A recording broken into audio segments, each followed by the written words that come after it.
PP 156 UC 146 Harbanspura Lahore से मुस्लिम league नून के रहनुमा मंजूर भट्ट ने मुल्क के मौजूदा सियासी हालात के हवाले से नायब सदर मुस्लिम लीग नून मरीम नवाज के जुर्तमंदाना फैसलों पर उन्हें खराज तहसीन पेश किया।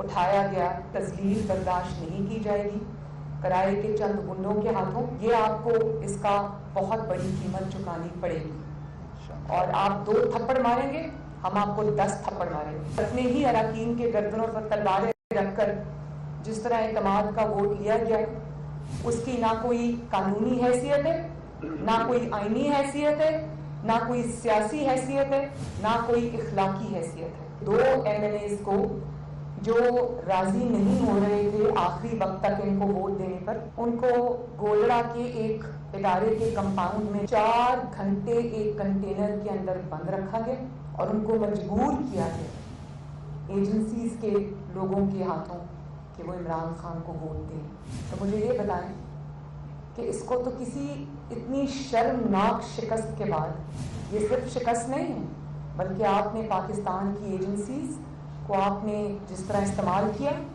जिस तरह आपने पाकिस्तान की खुफिया एजेंसीज को अपने लिए इस्तेमाल किया, ये बहुत काबिल शर्म बात है।